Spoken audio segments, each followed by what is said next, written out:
अच्छा ये lecture number क्या है? 29।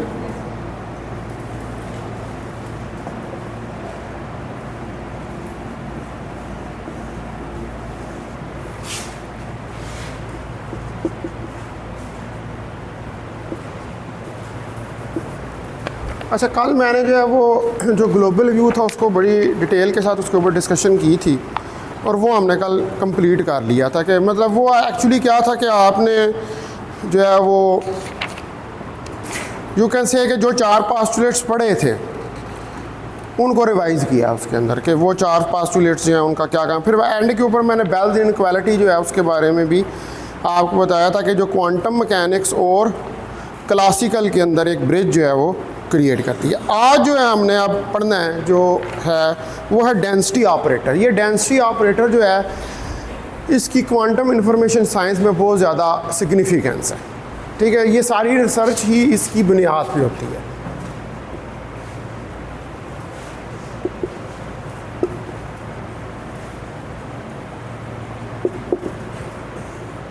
The density operator. तो ये डेंसिटी ऑपरेटर एक्चुअली क्या है? इट इज़ फ्रॉम, आप कह सकते हैं कि डेंसिटी मैट्रिक्स। आपने शायद डेंसिटी मैट्रिक्स स्टैटिस्टिकल मैकेनिक्स में पढ़ा हुआ है, पढ़ा हुआ है ना डेंसिटी मैट्रिक्स के। जब इंसेंबल होता है हमारे पास तो इंसेंबल में की स्टेट को डिस्क्राइब करने के लिए आप क्या करते हैं? आप डेंसिटी मैट्रिक्स उसका बनाते हैं, डेंसिटी मैट्रिक्स जो है उसको शो करते हैं। तो जब भी हम क्वांटम मैकेनिक्स जो है उसको फार्मूलेट करते हैं तो उसको फार्मूलेट करते हैं in the language of state vectors. पीछे हम बार बार यही पढ़ते हैं, स्टेट वेक्टर्स हैं, उनकी बेसिस हैं, उन बेसिस के अंदर ही हम मेजरमेंट कर रहे हैं। तो जब भी आप क्वांटम मैकेनिक्स को करते हैं तो वो स्टेट वेक्टर्स की फॉर्म में उसको आप फार्मूलेट करते हैं। ठीक है, तो वी हैव formulated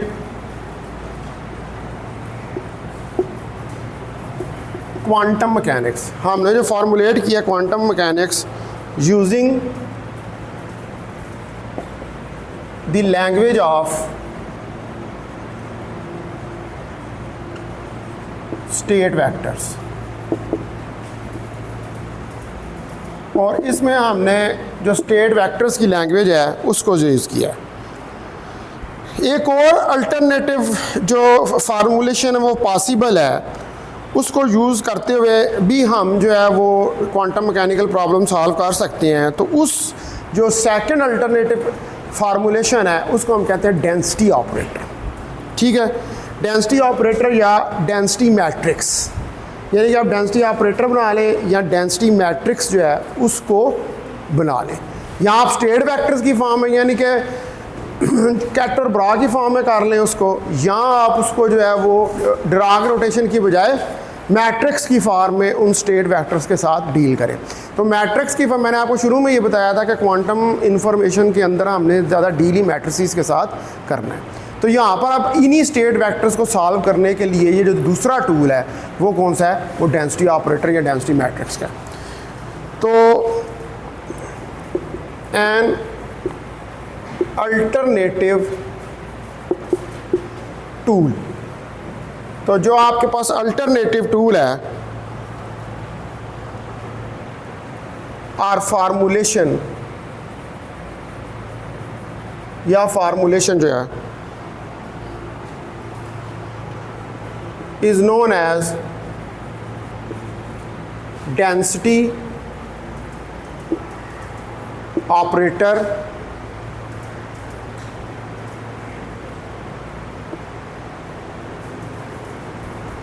और डेंसिटी मैट्रिक्स। ठीक है, उसको डेंसिटी ऑपरेटर या डेंसिटी मैट्रिक्स जो है उसका नाम है। ये अल्टरनेटिव अप्रोच है, यानी कि जब आपने स्टेट वेक्टर जो है उनको लिखना है तो स्टेट वेक्टर्स को in terms of density operator भी आप फार्मूलेट कर सकते हैं। यानी कि डेंसिटी मैट्रिक्स बना के उस सिस्टम को सॉल्व, मतलब एक हैमिल्टोनियन लिखें वो हैमिल्टोनियन लिखने के बाद उसकी eigen values eigen vectors find करें, वहाँ से आप डेंसिटी मैट्रिक्स बना लें। हैमिल्टोनियन क्या है? हैमिल्टोनियन बेसिकली सिस्टम है, जिस भी आप क्वांटम मैकेनिकल सिस्टम को डिस्क्राइब करें। क्लासिकल मैकेनिक्स में लग्रांजियन होता है, हैमिल्टोनियन में kinetic energy potential energy add होती है, लग्रांजियन में माइनस होती हैं। ठीक है, किसी सिस्टम का हैमिल्टोनियन लिखने का मतलब है कि उस सिस्टम की एनर्जी को आप डिस्क्राइब कर रहे हैं। तो जब आप उस एनर्जी को डिस्क्राइब कर रहे हैं तो वो सिस्टम जो है वो स्टेट वेक्टर से भी सॉल्व हो सकता है और वही सिस्टम डेंसिटी मैट्रिक्स बनाकर भी सॉल्व हो सकता है, दोनों तरीक़ों से सॉल्व के। तो डेंसिटी मैट्रिक्स जो होता है वो क्वांटम इंफॉर्मेशन में ज़्यादा, क्योंकि ये आसान तरीका है, इसकी बजाय कि आप जो डिराक नोटेशन है उसके अंदर आप लिखें इन चीज़ों को और सॉल्व करें। हम आमतौर पर ये करते हैं कि जब हम कोडिंग कर रहे होते हैं इसकी मैथमेटिका में या मैड लैब के अंदर, तो हम डिराक नोटेशन की बजाय ज़्यादा जो है वो मैट्रिसेस वाली नोटेशन जो है वो यूज़ करते हैं। That is easy to handle on the softwares, उसको आसान होता है सॉफ्टवेयर्स के ऊपर इस्तेमाल करना। अच्छा, अब जो हमारे पास ये अल्टरनेटिव फार्मूलेशन है, ये मैथमेटिकली इक्वलेंट है जो आपकी स्टेट वेक्टर अप्रोच है, यानी कि उसकी इक्वलेंट है। वो स्टेट वेक्टर से भी वही रिजल्ट निकलेगा, इससे भी वही रिजल्ट निकलेगा, लेकिन ये ज़रा आसान कर देता है, उसको आसानी आ जाती है। लेकिन ये आपको ज़्यादा कन्वीनियंट लैंग्वेज जो है वो प्रोवाइड करता है for thinking about some commonly environment scenarios in quantum mechanics, यानी कि ये एक इजी वे है। ठीक है, that is an easy way as compare to state vector approach. State vector approach के मुकाबले में ये इजी वे है, और ये जो मुख्तलिफ सिनारियोज़ यानी कि मुख्तलिफ प्रोसेसेस जो क्वांटम मैकेनिक्स के अंदर हो रहे होते हैं, इनको ये ज़्यादा ईजीली एक्सप्लेन कर पाता है। ठीक है जी, तो हम ये कह सकते हैं फिर कि दिस अल्टरनेटिव फार्मूलेशन, तो ये जो आपके पास अल्टरनेटिव फार्मूलेशन है इज़ मैथमेटिकली, ये मैथमेटिकली जो है इक्वलेंट है to state vector approach.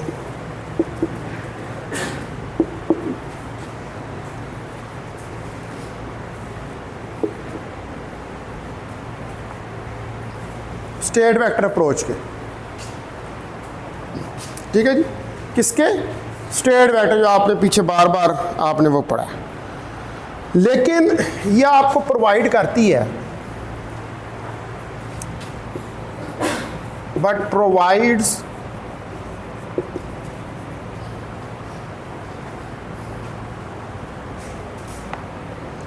but it provide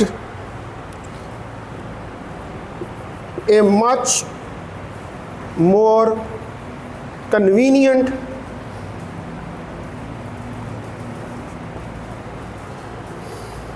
language for thinking about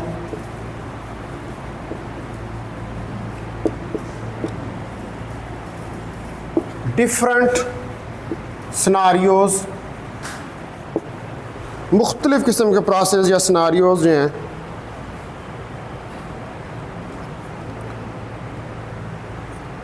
different commonly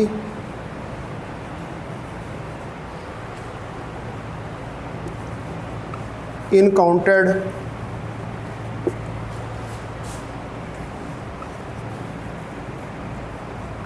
scenarios in quantum mechanics।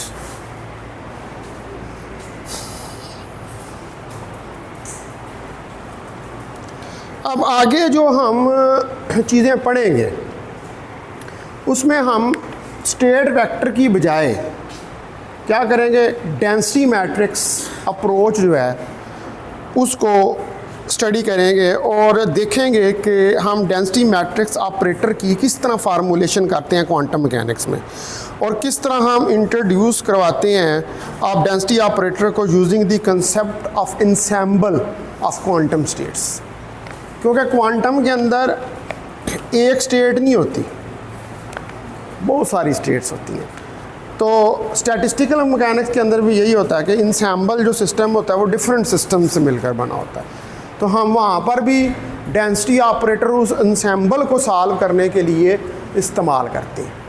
तो यहाँ पर भी जो डेंसिटी मैट्रिक्स है वो हमने ये जो स्टेट्स का इंसेम्बल है इसको सॉल्व करने के लिए हमने इसको इस्तेमाल करना है। तो ये जो टूल है आपके पास, इसके ज़रिए यानी कि जो डेंसिटी मैट्रिक्स है या ऑपरेटर है, इसके ज़रिए इंडिविजुअल सब सिस्टम्स जो होते हैं किसी कंपोजिट सिस्टम के, उनको भी आप सॉल्व कर सकते हैं। कंपोजिट से हमने पढ़ा है ना सिस्टम, चौथे पास्टुलेट के अंदर, ठीक है। तो वो जो कंपोजिट सिस्टम क्या होता है कि उसके अंदर डिफरेंट सिस्टम्स होते हैं। तो ये डेंसिटी मैट्रिक्स उन कंपोजिट सिस्टम्स को भी सॉल्व करने के लिए इस्तेमाल जो यह होता है, ठीक है। यानी कि इसकी एप्लीकेशन है कंपोजिट सिस्टम्स को सॉल्व करने के अंदर भी। स्टेट वेक्टर्स को करता ही करता है, लेकिन उसके साथ कंपोजिट सिस्टम जो है उनको भी सॉल्व करता है। अच्छा, अब ये तो थोड़ा सा हो गया, इसकी इंट्रोडक्शन हो गया। नो, अब यहाँ पर जो फर्स्ट हमने चीज़ इसी डेंसिटी ऑपरेटर के अंदर स्टडी करनी है पहले नंबर पर, वो हमने करना है ensemble of quantum states. Quantum states का जो इंसेम्बल है, तो डेंसिटी ऑपरेटर लैंग्वेज आपको पता है कि प्रोवाइड करती है convenient mean for describing quantum system whose states is completely known, ठीक है, जिनकी स्टेट्स आपको कंप्लीटली नोन हो। या आप ये कह सकते हैं कि अगर हम एक क्वांटम सिस्टम को लें किसी नंबर स्टेट साई के अंदर, number of state psi I के अंदर, तो आई यहाँ पर इंडेक्स होगा और इसके करस्पॉन्डिंग प्रोबेबिलिटी पी आई होगी, तो फिर हम इसका डेंसिटी मैट्रिक्स किस तरह लिखेंगे इस सिस्टम का। तो आप सपोज करें,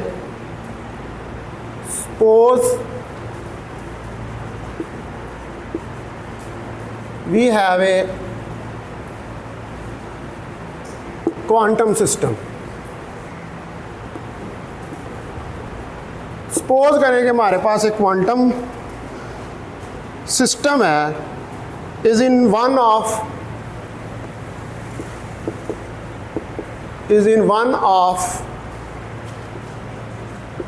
number of states, ठीक है। जो कुछ नंबर ऑफ स्टेट्स हैं उनके अंदर ये हमारे पास, और वो क्या होंगी, साई आई इन स्टेट्स के अंदर है, ठीक है। यहाँ पर जो है where I is the index, I जो है वो इंडेक्स है with respective probability, with respective probability,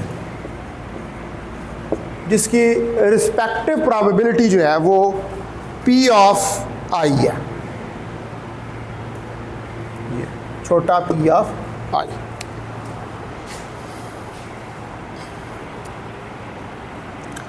अब हम अगर एक इनर प्रोडक्ट लिखे इस तरह के, वी शैल कॉल, ये मैं लिखता हूँ प्रोडक्ट इनर के पी आई कामा साई आई, ये एक एग्जाम्पल है for pure states, pure states के लिए, ठीक है। कोई सैंपल है किसके लिए, प्योर स्टेट्स के लिए। तो जो डेंसिटी ऑपरेटर है फॉर द सिस्टम, उसको हम डिफाइन कर सकते हैं by the equation, the density operator of the system can be defined by the equation, और इसको हम डिफाइन करेंगे इक्वेशन से रो, ये पहले भी पढ़ी हुई है आपने equation, summation I P of I psi of I psi of I. ठीक है, अगर क्लासिकल मैकेनिक्स को आप स्टैटिस्टिकल मैकेनिक्स को रिकॉल करें तो आपने ये वाला रिलेशन जो है वो वहाँ पर पहले पढ़ा हुआ है।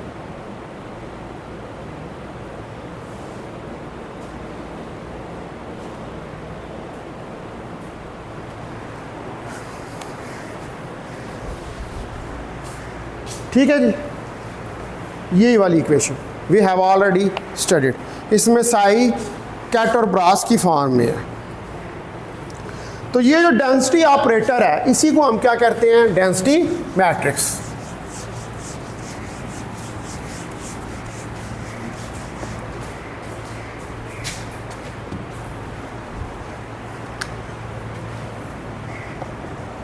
This density operator is known as density matrix। इसको हम डेंसिटी मैट्रिक्स का नाम जो है वो देते हैं। तो ये यहाँ पर ये दोनों टर्म्स इस्तेमाल होंगी, कौन कौन सी, डेंसिटी ऑपरेटर भी और डेंसिटी मैट्रिक्स भी, दोनों एक ही चीज़। ठीक है, क्वांटम मैकेनिक्स में जब भी कोई चीज़ आप स्टेट की फॉर्म में लिखते हैं तो वो ऑपरेटर ही बन जाती है वो। ठीक है, और वो ऑपरेटर्स जो होते हैं वो वेक्टर्स के ऊपर ऑपरेट होते हैं। जैसे ये मैंने स्टेट्स लिखी हैं यहाँ पर, ये वाली साइज स्टेट्स, इन साइज ये वेक्टर्स हैं, स्टेट वेक्टर्स हैं।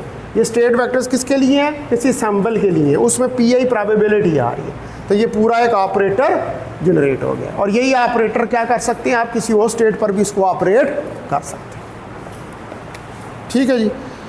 अच्छा, अब ये दोनों हम इसके अंदर करेंगे इनको बार बार। तो जो को पोस्टुलेट हैं क्वांटम मैकेनिक्स के, इनको आप रीफॉर्मुलेट कर सकते हैं in terms of density operator language. State vectors की लैंग्वेज अलग है, डेंसिटी ऑपरेटर की लैंग्वेज अलग है। यानी कि आप क्वांटम मैकेनिक्स के अंदर अगर डेंसिटी ऑपरेटर को यूज़ करना चाहते हैं तो फिर उन्हीं चार पोस्टुलेट्स को आप रीफॉर्मुलेट भी कर सकते हैं। चीज़ वही रहेगी है, देखो ना, उसमें भी स्टेट्स ही होती हैं, इसके अंदर भी स्टेट्स ही आ रही हैं, लेकिन ये ज़रा ज़्यादा कम्पैक्ट हो जाएगा, ज़्यादा आसान हो जाएगा एज़ कम्पेयर टू कि आप एक एक स्टेट वेक्टर लेकर तो उसको सॉल्व करें। ठीक है, तो all postulates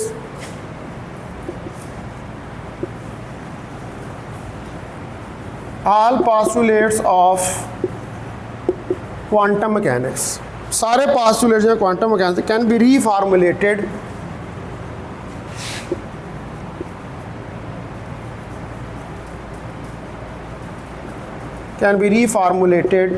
in the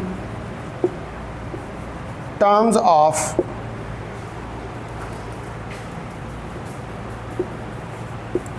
density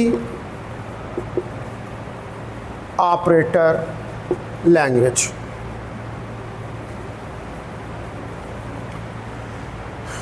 तो आप इसको डेंसिटी ऑपरेटर लैंग्वेज की फॉर्म में लिख सकते हैं पूरा। तो अब यहाँ पर इस सेक्शन में हमने ये देखना है कि हम किस तरह ये रीफॉर्मुलेशन जो है उसको परफॉर्म करते हैं और कैसे एक्सप्लेन कहते हैं कि डेंसिटी ऑपरेटर जो है वो कितना यूज़फुल है। अगर कोई डेंसिटी ऑपरेटर लैंग्वेज यूज़ करता है या स्टेट वेक्टर लैंग्वेज यूज़ करता है, ये उसकी मर्ज़ी है, it is a matter of taste कि व्हाट ही वुड लाइक, भाई वो किस तरह करना चाहता है। ज़्यादा मुश्किल पसंद बंदा है तो वो कहेगा चलो मैं ज़रा इसे ट्राई करके देख लेता हूँ। तो जो ज़रा आसानी चाहता है, मेरी तरह का कोई इंसान हो जिसका पढ़ने पढ़ाने पे दिल ना हो, तो वो कहेगा नहीं ठीक है, ये डेंसिटी ऑपरेटर ज़्यादा आसान तरीका है, मैं इसको यूज़ करके तो अपना प्रोग्राम जो है वो लिख लेता हूँ। ठीक है, ये डिपेंड करता है upon the person who is doing the calculations. जो कैलकुलेट यानी कि जो भी क्वांटम इंफॉर्मेशन का सिस्टम है, दोनों तरीक़ों से सॉल्व हो सकता है। आप उसको डिराग नोटेशन में भी कर सकते हैं और मैट्रिक्स नोटेशन में भी आप उसको कर सकते हैं। लेकिन यहाँ पर कुछ ऐसे प्रॉब्लम्स भी होते हैं जिनको सॉल्व करने के लिए हमें डेंसिटी मैट्रिक्स को ही यूज़ करना पड़ता है, क्योंकि वो इतने कॉम्प्लिकेटेड हो जाते हैं स्टेट वेक्टर्स के साथ कि उनको सॉल्व करना मुश्किल हो जाता है। मिसाल के तौर पर एक बंदा कहता है जी मेरे पास 6 लेवल एटम है, 6 लेवल वाला, मैंने अभी तक 5 लेवल तक किया सॉल्व, कुछ लोगों ने n लेवल तक भी किए, लेकिन उसके लिए बड़ी हैवी कोडिंग जो है वो रिक्वायर्ड है। सपोज करें एक बंदा में 6 लेवल का एटम मैंने सॉल्व करना, अब 6 लेवल का एटम सॉल्व करने के लिए उसने 6 लेवल एटम इंटरेक्ट कर रहा है किसी फील्ड के साथ, इसको कहते हैं एटम फील्ड इंटरेक्शन, उसकी इंटेंगलमेंट निकालनी है। तो उसको अब 6 लेवल का उसे डेंसिटी मैट्रिक्स बनाना पड़ेगा। अब 6 को 6 से ज़रब दें तो क्या डेंसिटी मैट्रिक्स बनेगा? 30, इतना बड़ा डेंसिटी मैट्रिक्स बनेगा। और इतने बड़े डेंसिटी मैट्रिक्स को पहली तो बात यह है कि एनालिटिकली आप सॉल्व कर ही नहीं सकते, उधर आपको क्या करनी पड़ेगी? न्यूमेरिकल एनालिसिस, न्यूमेरिक्स यूज़ करनी पड़ेगी, वहाँ पर वैल्यूज़ देनी पड़ेंगी उसको सॉल्व करने के लिए। तो ये जो इस तरह के प्रॉब्लम होते हैं वेरी कॉम्प्लिकेटेड, वहाँ पर स्टेट वेक्टर से तो वैसे ही बंदा पागल हो जाएगा करते हुए, नहीं कर सकता, वो इतने हार्डर होते हैं, वहाँ पर आपको डेंसिटी मैट्रिक्स ही करना पड़ता है। तो हम ज़्यादा काम जो करते हैं ना क्वांटम इंफॉर्मेशन के अंदर, वो डेंसिटी मैट्रिक्स की फॉर्म में करते हैं, बल्कि मैंने तो कभी स्टेट वेक्टर की फॉर्म में किए ही नहीं है, जब भी किया तो डेंसिटी मैट्रिक्स ही बना के किया। ठीक है जी, बात समझ आ गई। तो ये बात जगह पर ये अप्रोच बड़ी हो जाती है, क्योंकि क्वांटम इंफॉर्मेशन के अंदर आपने बड़े बड़े सिस्टम चेक करने होते हैं। ठीक है, लोग जो हैं वो तो अब n लेवल तक जो है वो पहुंच गए हैं कि इन सिस्टम्स के अंदर किस तरह क्यूबिट्स जो है इन्फॉर्मेशन को ट्रांसफॉर्म या एंटेंगलमेंट किस तरह आती है। तो लिहाजा उन सिस्टम्स के लिए डेंसिटी मैट्रिक्स जो है it is a very good approach, ये एक बहुत अच्छी अप्रोच है। अब आप सपोज करें यहाँ पर एग्जांपल के तौर पर कि एवोल्यूशन है किसी क्लोज क्वांटम सिस्टम का, जिसको हम डिस्क्राइब करते हैं बाय यूनिटरी ऑपरेटर यू। आपको पता है कि जब एवोल्यूशन हो रहा होता है किसी सिस्टम का, तो उस एवोल्यूशन को डिस्क्राइब करने के लिए हम कौन सा ऑपरेटर यूज़ करते हैं? यूनिटरी ऑपरेटर जो है उसको यूज़ करते हैं। तो सपोज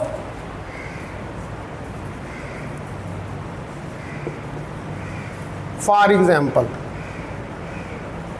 मिसाल के तौर पर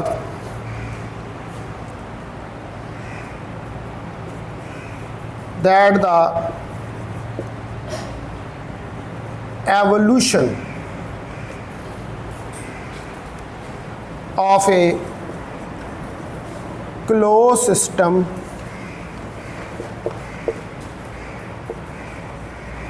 इज डिस्क्राइब्ड, उसको हम डिस्क्राइब करेंगे by unitary operator by means of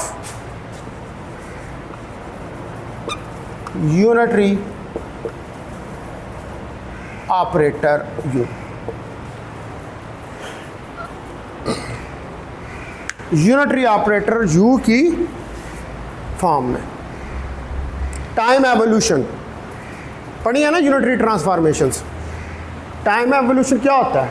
unitary operators के अंदर आपने किसी की टाइम एवोल्यूशन निकालनी है तो यूनिटरी ऑपरेटर को यूज़ करते हैं। ठीक है जी। अब अच्छा, अगर ये सिस्टम जो है ये इनिशियली किसी स्टेट साई आई के अंदर है, ये जिसकी मैं यूनिटरी एवोल्यूशन की बात कर रहा हूँ,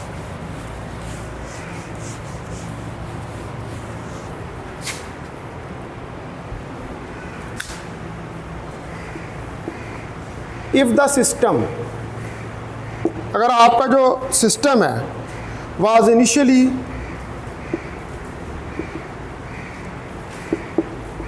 इन state psi I, state psi I के अंदर है विद प्रोबेबिलिटी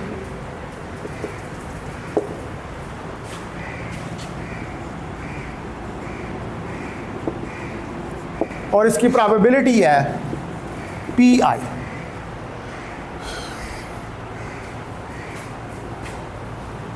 तो आफ्टर द एवोल्यूशन, जब एवोल्यूशन हो जाएगा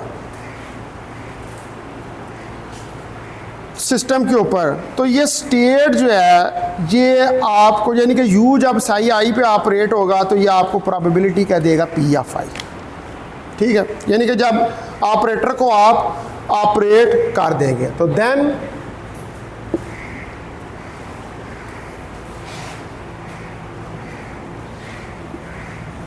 after the evolution,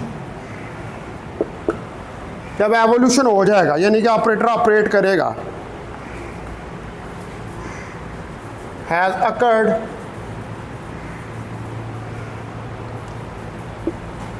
the system, तो जो आपका सिस्टम है will be in state u psi of i, तो आपका सिस्टम इस state u psi of i के अंदर होगा with probability p of i।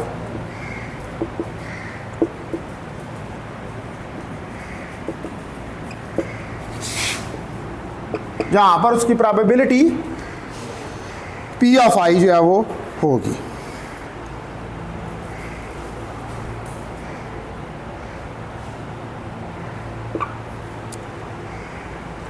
तो अब जो एवोल्यूशन है इस डेंसिटी मैट्रिक्स का, इसको हम डिस्क्राइब कर सकते हैं इक्वेशन की मदद से। तो thus द एवोल्यूशन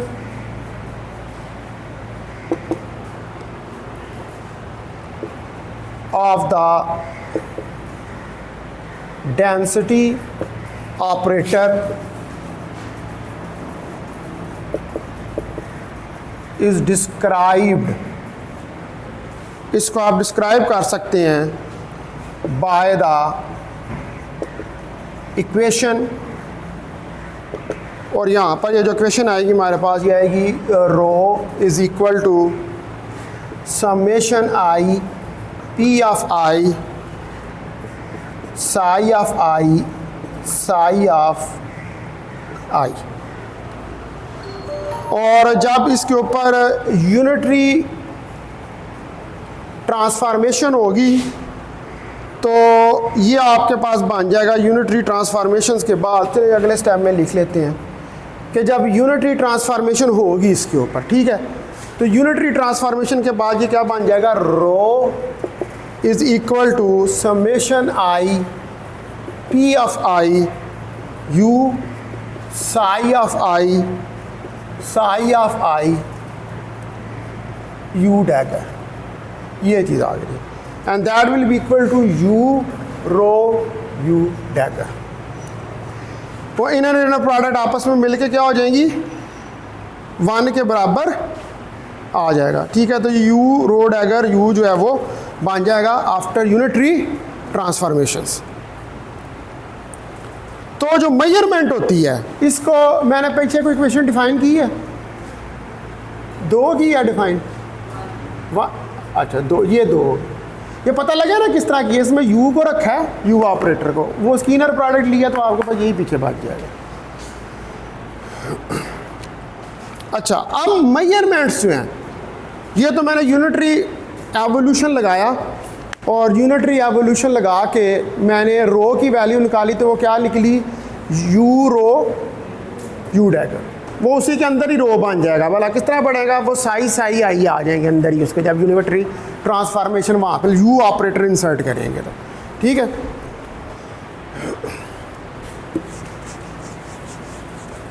अच्छा, अब हम बार बार जो है वो बात किसकी करते हैं, मेजरमेंट की।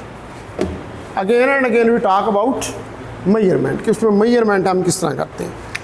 तो जो मेजरमेंट है इसको भी इजीली डिस्क्राइब किया जा सकता है बाय डेंसिटी मैट्रिक्स लैंग्वेज, ठीक है। Measurements can also be described easily, इनको आप बड़ी आसानी से डिस्क्राइब कर सकते हैं, बड़ी इजीली डिस्क्राइब कर सकते हैं in the density operator language, in the density operator language. Density operator language के अंदर। ठीक है, बहुत इजीली यू कैन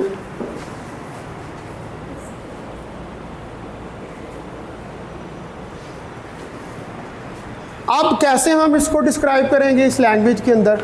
आपने मेजरमेंट्स पढ़ी हैं, प्रोजेक्टिव मेजरमेंट भी पढ़ी है आपने पोस्ट वैल्यूड मेजरमेंट भी पढ़ी है। ये दोनों किसके अंदर आ जाती है? जर्नल मेजरमेंट्स के अंदर आ जाती है। ठीक है, ये पढ़ा है। अभी वहाँ पर हमने जब वो मेजरमेंट्स की थी तो स्टेट वेक्टर्स लगाए थे, डेंसिटी मैट्रिक्स नहीं था लगाया वहाँ पर। यहाँ पर अब हम नेक्स्ट जो ये देखेंगे किस तरह डेंसिटी मैट्रिक्स को लगा के हम इन मेजरमेंट्स को डिस्क्राइब कर सकते हैं। सपोज करें कि आप परफॉर्म करते हैं एक मेजरमेंट को मेजरमेंट ऑपरेटर्स एम के ऊपर, वो हम एम ही ले रहे थे ना उधर ऑपरेटर, बार बार एम वाला ऑपरेटर जो है। तो आप सपोज करें, सपोज वी परफॉर्म, हम परफॉर्म करते हैं ए मेजरमेंट, एक मेजरमेंट जो कि डिस्क्राइब्ड होती है, जिसको डिस्क्राइब किया जाता है बाय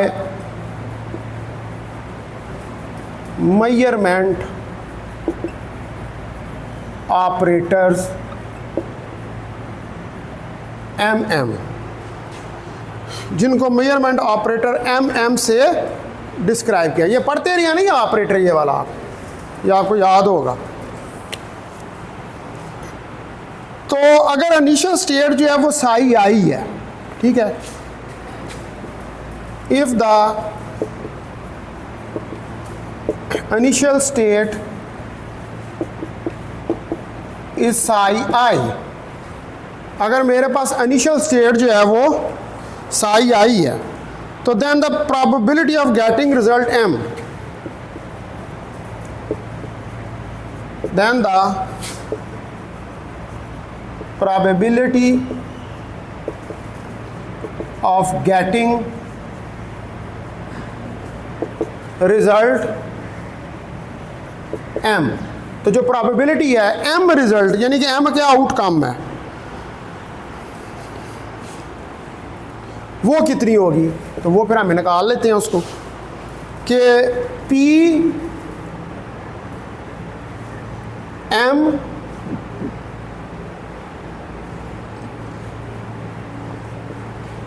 आई। ठीक है, यहाँ पर लिखें psi I M dagger M और साई आई।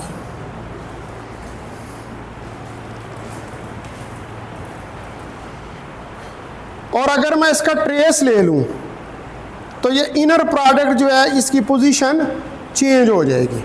ठीक है, इसी का अगर मैं ट्रेस ले लूँ तो मेरे पास क्या आएगा, P ऑफ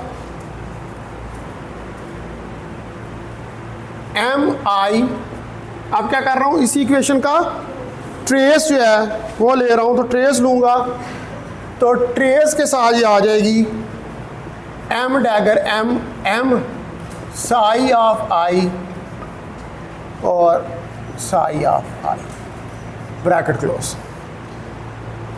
पीछे हम 3 तक इक्वेशंस डिफाइन कर चुके हैं, 2 तक इसको कह दें ये इक्वेशन नंबर 3 है।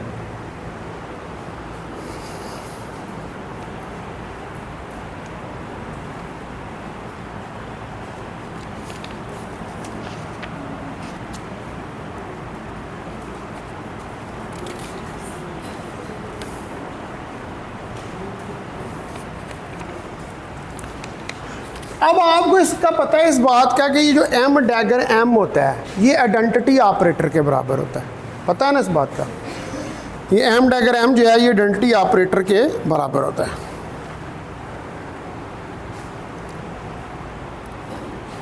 अब जो प्रोबेबिलिटी आपके पास रिजल्ट एम के लिए आएगी वो हम देखते हैं क्या आएगी, क्योंकि ये तो फिर ये वाला तो उसके अंदर एम डैगर एम क्या हो जाएगा, वो तो आई के बराबर आ जाएगा।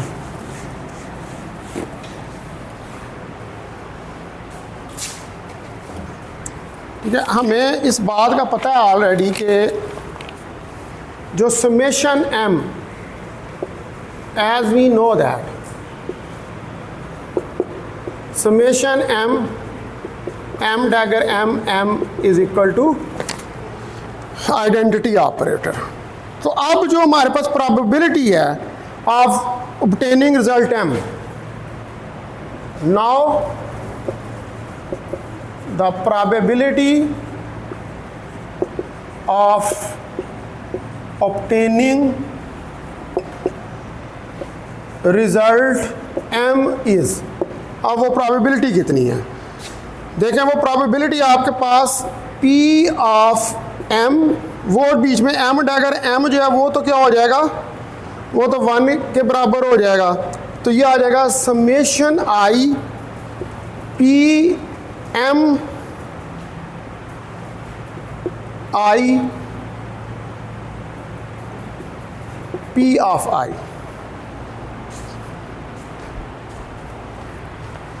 ठीक है, ये चीज़ आ जाएगी हमारे पास।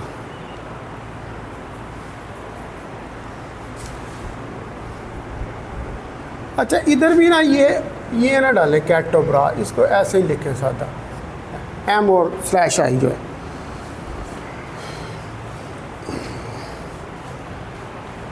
अच्छा, अब ये इक्वेशन आ गई तो इसके अंदर अब मैंने पीछे जो डिफ़ाइन किया हुआ है, आप वहाँ पर देखें, वो मैंने ये वाली वैल्यू किस टर्म में डिफ़ाइन की हुई है, ट्रेस की फॉर्म में डिफ़ाइन की हुई है। ठीक है, तो ये मेरे पास क्या आ जाएगा कि p of m is equal to summation i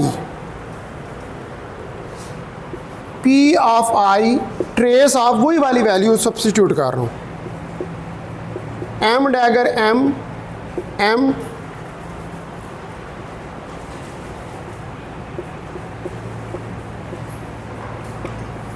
ये।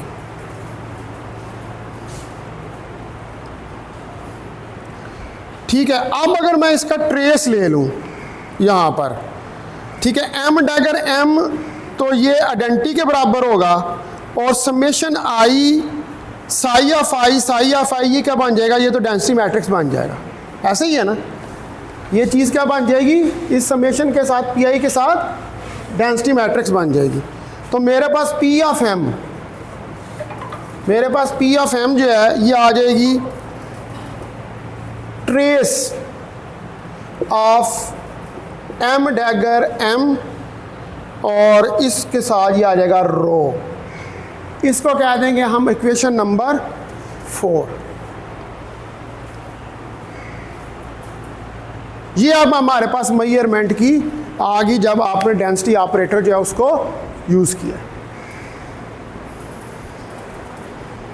ठीक है, ये मेजरमेंट, अभी हमने एक मेजरमेंट जो है उसको परफॉर्म किया। ठीक है, अब जो है वो हम दूसरी मेजरमेंट जो है उसको परफॉर्म करते हैं। ये मिटा दूँ इधर से ये वाला।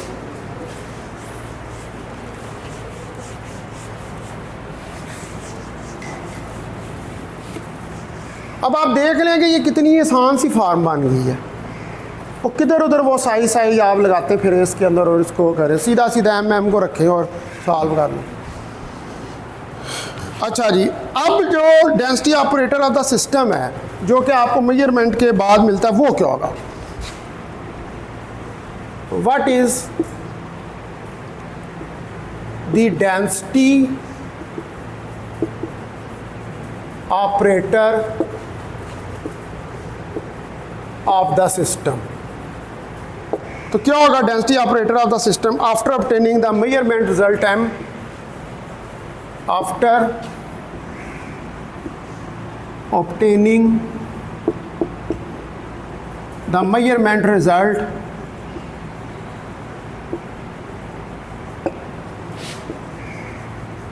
m यानी कि मेजरमेंट के बाद ऑपरेटर जब ऑपरेट कर रहा है तो मेजरमेंट के बाद क्या आ रहा है, आउटकम m आ रहा है। तो ये अब हमने कैलकुलेट करना है, ये सवाल है एक। तो अगर आपके पास जो इनिशियल स्टेट है वो साई आई थी,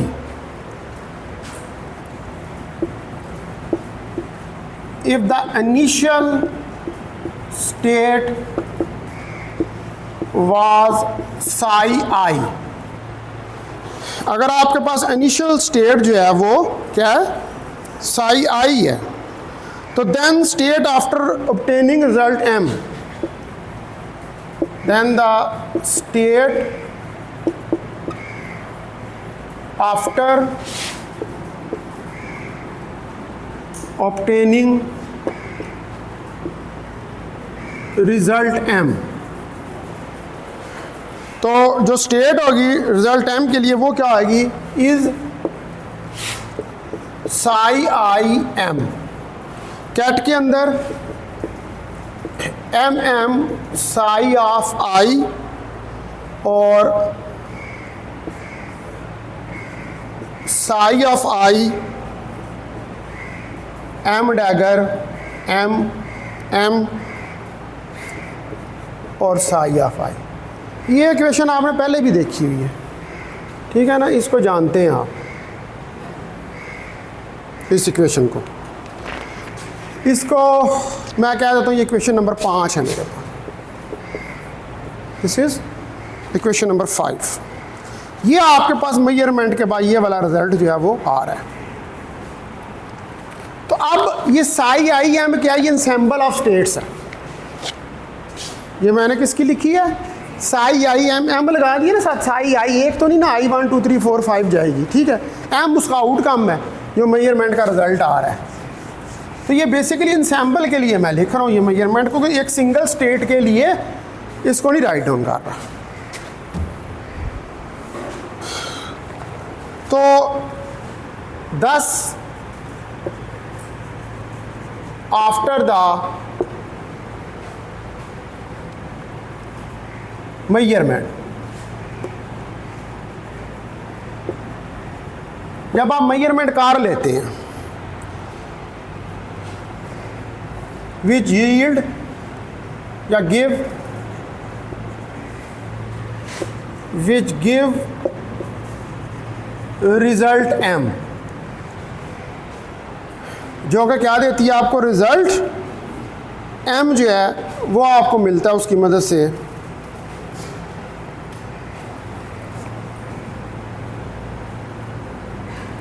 we have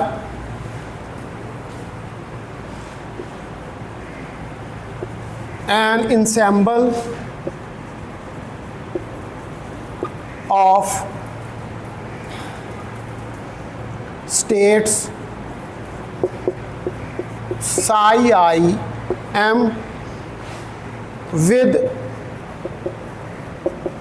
respective probabilities।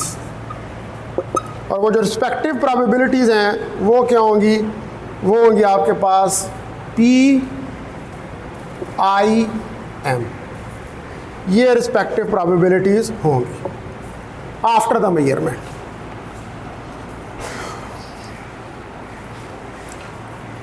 तो जो कॉरस्पॉन्डिंग ऑफ डेंसिटी ऑपरेटर है वो हम किस तरह लिखेंगे, the corresponding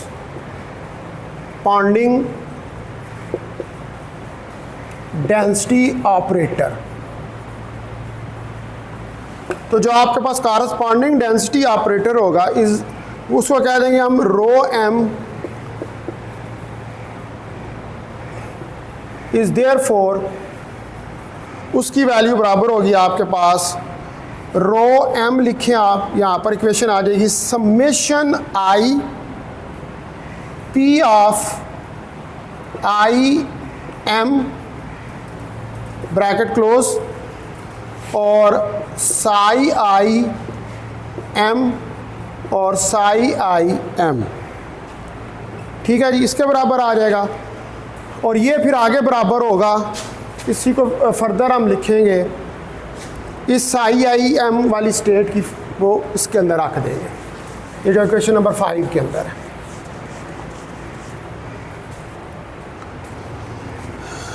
तो ये आ जाएगी आपके पास rho m is equal to summation I P I m m psi I M dagger M, ठीक है जी, और divided by psi I M dagger M psi of I. इसको मैं कह देता हूँ, कितनी इक्वेशन कर दी है, 5 डिफाइन की हैं, इसको कह दें इक्वेशन नंबर 6 है।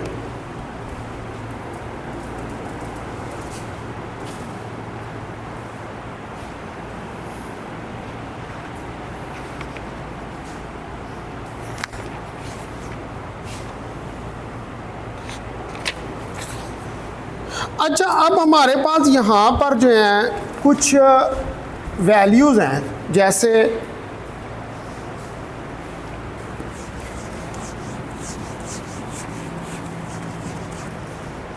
अब वो वैल्यूज़ क्या हैं आप देखें। एक होती है elementary probability theory, by elementary probability theory. अगर हम एलिमेंट्री प्रोबेबिलिटी थ्योरी को यूज़ करें तो जो हमारे पास पी आई एम है, that is equal to P of M comma I slash P of M, ठीक है। और ये आपके पास बराबर होगी P of M I P of I slash P of M.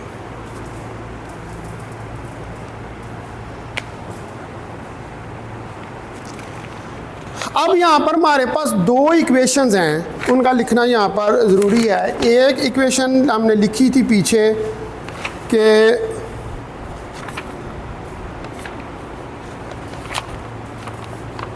P m of I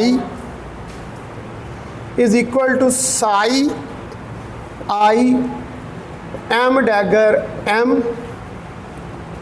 और psi of I, ये किसके बराबर था, trace of m dagger m psi of I और साई ऑफ आई के। एक ये इक्वेशन थी, लिखिए ना पीछे ये, ठीक है। उसके बाद हमारे पास एक और इक्वेशन थी, वो थी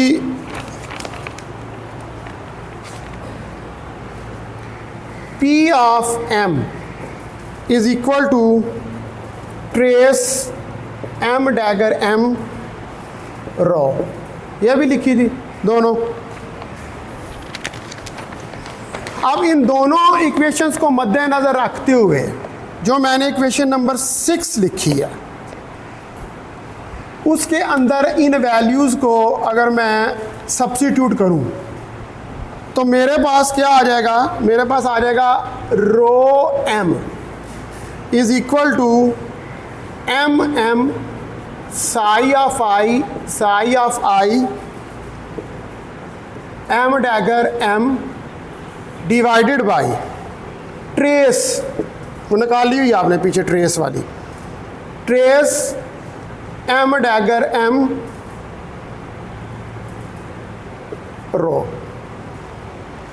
ये मेरे पास इक्वेशन आ जाएगी rho of M. Density matrix की फॉर्म में मैंने मेजरमेंट के बाद इक्वेशन जो है उसको राइट है, उसके अंदर वो 2 इक्वेशन ही मैंने यूज़ की, ठीक है। ये मेरे पास आ गई इक्वेशन नंबर 7।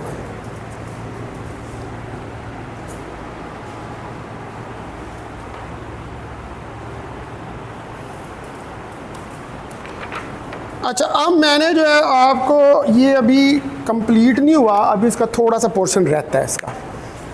अभी ये मैं बता रहा हूँ कि डेंसिटी मैट्रिक्स जो है वो हम किस तरह राइट डाउन करते हैं, ठीक है, वो तरीका आपको बताया। अभी फिर कल हम मज़ीद इसको ज़रा देखेंगे और इसकी फॉर्म्स कुछ कैलकुलेट करके फिर डेंसिटी ऑपरेटर की जनरल प्रॉपर्टीज़ पढ़ेंगे। That is very important. Density operator जो है ना, ये बहुत इंपॉर्टेंट टॉपिक है, बहुत इंपॉर्टेंट, क्योंकि सारी क्वांटम इंफॉर्मेशन इसी के ऊपर बेस करती है।